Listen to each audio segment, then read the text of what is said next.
Ethics की बातें करने वाला एक आईएएस 10 करोड़ की रिश्वत के आरोप में फंसा है।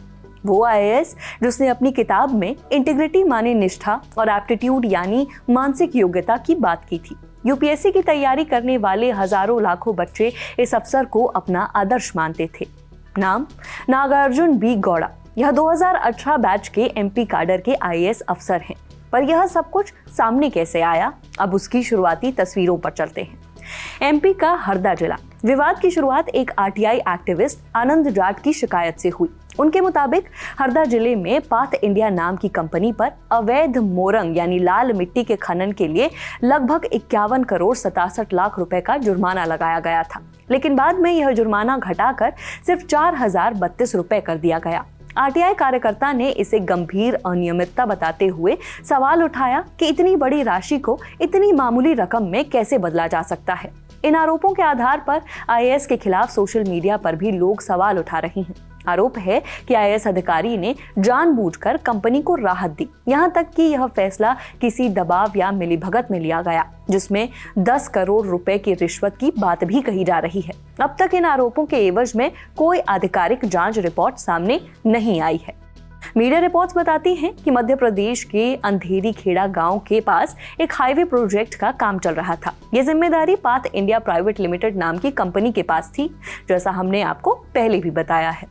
कंपनी ने इंदौर बैतूल नेशनल हाईवे का काम किया। इसी काम के दौरान आरोप लगा कि कंपनी ने वहां से लगभग 3.11 लाख घन मीटर मोरंग बिना अनुमति निकाल ली। मोरंग जिसे लाल मिट्टी भी कहा जाता है। प्रशासन ने पहले इसे अवैध खनन माना और 51 करोड़ 67 लाख रुपए के जुर्माने का नोटिस जारी कर दिया। कथित तौर पर इस काम के लिए कंपनी को अनुमति नहीं थी। तत्कालीन एडीएम प्रवीण फुलपगारे ने कंपनी को ये नोटिस जारी किया, जिसमें 25 करोड़ 83 लाख रुपए अवैध खनन के लिए, वहीं 25 करोड़ 83 लाख रुपए पर्यावरण को नुकसान पहुंचाने के लिए थे। लेकिन इसके बाद शुरुआती कार्रवाई करने वाले एडीएम प्रवीण फुलपगारे का ट्रांसफर हो गया और फिर डॉक्टर नागार्जुन बी गौड़ा इलाके में एडीएम बनकर आए। इनके सामने केस आया, लेकिन साक्ष्यों और आरोपों से संबंधित दस्तावेज नहीं होने की वजह से कंपनी द्वारा मात्र 2688 घन मीटर मिट्टी की खुदाई मानकर जुर्माने को बेहद मामूली 4032 रुपए कर नोटिस जारी कर दिया गया। इस घटना के बाद एक्टिविस्ट आनंद जाट ने यह मामला सार्वजनिक किया और आरटीआई दस्तावेज जारी कर सवाल उठाए कि इतनी बड़ी राशि अचानक कैसे 4032 रह गई। उन्होंने स्थानीय लोगों के पास मौजूदा कथित फोटोज और वीडियोस का हवाला भी दिया, जो शुरुआती रिपोर्ट्स के सपोर्ट में है, जिसके आधार पर उन्होंने कंपनी को फेवर देने का आरोप लगाया। इस मामले पर अब खुद एडीएम नागार्जुन गौड़ा की सफाई भी आई है। नागार्जुन बी गौड़ा ने खंडवा में आज तक संवाददाता जय नागड़ा को विशेष बातचीत में अपना पक्ष बताया। सुनिए उन्होंने क्या कहा। अब पे कुछ एलिगेशन लगा रहा है कि एक 55 करोड़ के आसपास का वो अमाउंट था जो कुछ हजारों में सिमट गया। एग्जैक्टली ये क्या है?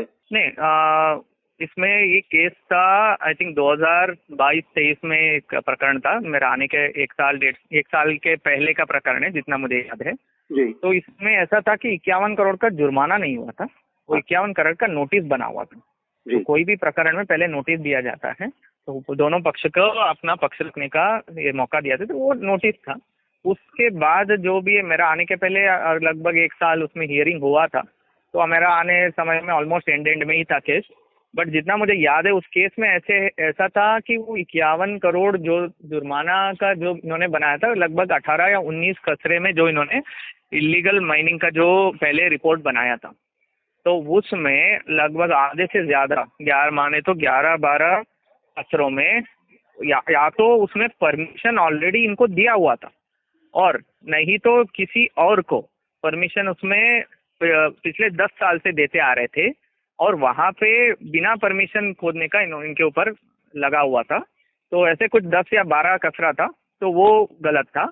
इसके अलावा भी बाकी जो एक 6 या 7 कचरा ऐसा था जहाँ पे मतलब परमिशन किसी का नहीं दिया था, बट वहां पे जो इन्होंने पूरा प्रक्रिया का पालन नहीं करते हुए जो भी फाइन किया था, उसमें ना तो कोई प्रक्रिया का पालन नहीं है, ना तो कोई कंपनी का उल्लेख नहीं है, ना तो पंचनामा में इस कंपनी का उल्लेख नहीं था जितना याद है मुझे, तो इनका उल्लेख भी नहीं था और ना तो कोई साक्ष्य सबूत, ना तो फोटो वीडियोग्राफी पंचनामा, किसी का कथन कुछ नहीं था उसमें कि इस या कोई भी कंपनी को इसमें दोषी पाने के लिए।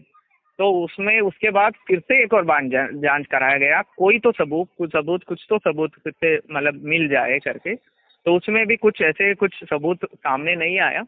और जितना मैं तो एक मजिस्ट्रेट के रूप में, मैं अधिकारी के तौर पे नहीं, मजिस्ट्रेट के रूप में जब बैठा रहता हूँ, जब कोर्ट में बैठा रहते हैं, तो कोर्ट में दस्तावेज, वाद विवाद और आपके सामने जो नियम है उसके अनुसार ही आप उसमें आप आदेश दे सकते हो। तो उसके अनुसार जो भी वहाँ पे वाद विवाद और दस्तावेजों के अनुसार जो सही आदेश था, वो सही आदेश मैंने पारित किया था। ये तो 2 साल पुराने का केस है। उसके बाद मुझे लगता है कि कोई अपील में भी नहीं जा पाए उसमें कि, और प्रॉपर वो स्पीकिंग ऑर्डर है, तो कोई उस ऑर्डर को पढ़ेंगे तो वो प्रॉपर स्पीकिंग ऑर्डर है, लगभग 20, 25, 30 पन्नी का स्पीकिंग ऑर्डर है वो। उसमें सारे चीजें खोल के रखे हैं कि क्यों ये नहीं कर पा रहे, पूरा उसमें खोल के रख के ही वो आदेश पारित हुआ था। तो बाकी एलिगेशंस के बारे में मैं कमेंट कुछ करूंगा नहीं, क्योंकि बेसलेस एलिगेशंस लोग कोई भी कुछ भी किसी के बारे में भी कुछ भी कह सकते हैं। तो एलिगेशंस अलग है, प्रकरण का इतना था, इतना ही मुझे उसमें याद है। हाँ, एक और पॉइंट है, जब क्रॉस एग्जामिनेशन में आया था बात, पहले जो जिस तहसीलदार ने बनाया था, जितना मुझे याद है, जिस तहसीलदार ने केस बनाया था, उसी तहसीलदार का जब क्रॉस एग्जामिनेशन में सबका क्रॉस एग्जामिनेशन होती है, उसी तहसीलदार ने क्रॉस एग्जामिनेशन में ये कोर्ट के सामने, सबके सामने ये कहा कि वो बता नहीं पाएंगे कि इन्होंने किया है कि किसी ने किया है। तो उन्होंने वो राइटिंग में, उन्होंने क्रॉस एग्जामिनेशन में उन्होंने मतलब अपना बयान दे के गए। जब जिसने बनाया है वो ही बता रहे कि नहीं इन्होंने, मतलब मैं नहीं बता पाऊंगा कि इन्होंने किया है कि नहीं किया है। कि जिस तरह से आपके खिलाफ चीजें जा रही हैं, क्या आप कोर्ट में जाएंगे यदि दुष्प्रचार हो रहा है या इस तरह की कोई चीज हो रही है? यार डिफामेशन का कोर्ट पे देखो, मतलब मैं अभी उस पर डिसीजन नहीं लिया है वैसे तो, क्योंकि जब कोई मतलब गलत किया ही नहीं है तो फिर किसी का क्यों ही सुनना है। तो फिर मतलब कोई कुछ भी आके मीडिया के सामने कुछ भी बोल दे तो मैं उसको किसी को क्यों ही रिप्लाई करूं, उसमें है। अभी हो सकता है कि मैं मतलब उसमें विचार करूं, तो हो भी सकता है कि वो मैं क्रिमिनल डिफामेशन या डिफामेशन केस लगा दूं।